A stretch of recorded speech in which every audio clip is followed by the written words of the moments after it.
Before we begin, please imagine the bell notification is on and you're subscribed to Huna Stories. Christmas at my parents' house has always followed a script.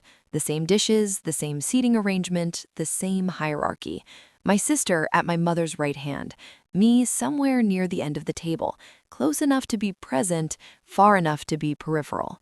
I stopped expecting warmth years ago. What I didn't stop expecting was the toast. My mother likes a theatrical moment. She stood, glass raised, smiling in that tight way that photographs well, but never feels soft. "To family," she began. Harmless enough.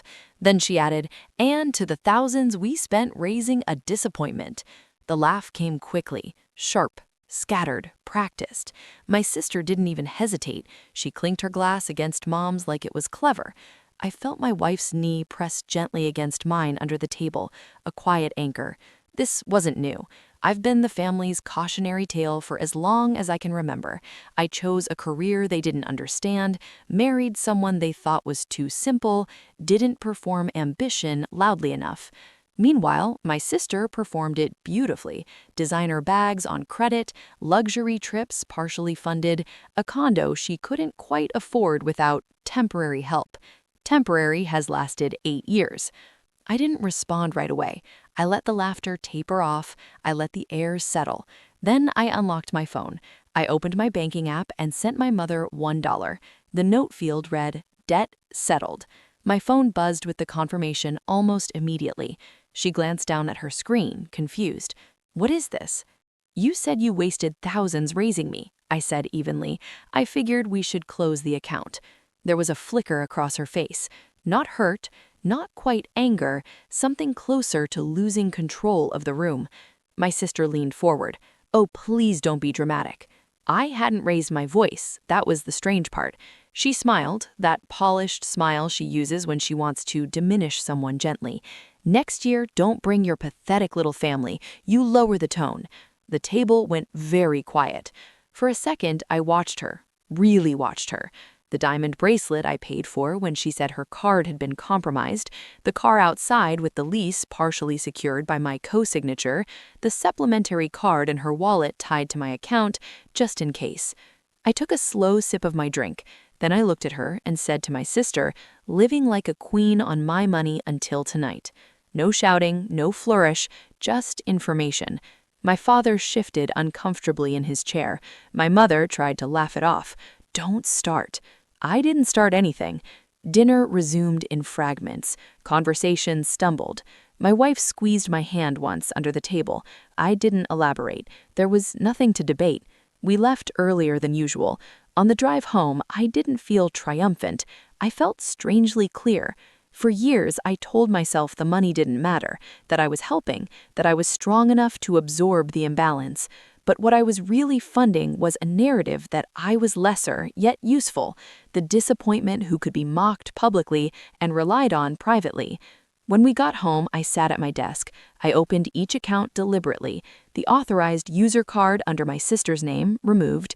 The automatic monthly transfer, labeled Family Support, canceled. The shared emergency credit line, closed. I called the bank's 24-hour service to confirm removal of access and requested written confirmation. The representative's voice was neutral, procedural authority without emotion. "Yes, sir, all additional cards under your account have been deactivated effective immediately." A few emails arrived within minutes. Formal, time-stamped, irreversible. I didn't block anyone. I didn't send another message. Around midnight, my phone began lighting up. First, my sister. "My card just declined." Then again, "What did you do?" Then my mother. "Is this some kind of stunt?" I read them. I didn't respond right away. Eventually, I typed one sentence to both of them in a group chat. "I separated our finances tonight. You'll need to manage your own accounts moving forward." 3 dots appeared, disappeared, reappeared. "You can't just—" "I just did," I replied. There was no dramatic threat of cutting them off forever, no emotional manifesto, just a boundary enforced through systems that didn't rely on their approval. My wife came to stand behind me, resting her hands on my shoulders. "Are you okay?" I considered the question. I wasn't happy, but I wasn't tight in the chest anymore either. For years, Christmas left me exhausted, performing indifference, absorbing jokes, transferring money quietly on the 27th when bills came due. That night, I shut down my laptop and went to bed. The house was quiet, no tension humming in the background, no mental math about upcoming payments. My phone buzzed once more before I turned it face down. "This will ruin your relationship with your sister," my mother wrote. Maybe, or maybe the relationship had always been built on something that couldn't survive daylight. I slept deeply, not because I had won anything, but because for the first time I wasn't financing the story they told about me. In the morning, there were more messages, less sharp now, more practical questions about deadlines, about logistics. They would adjust. So would I. Christmas would still come next year, but it would look different. And for once, that thought didn't make me anxious.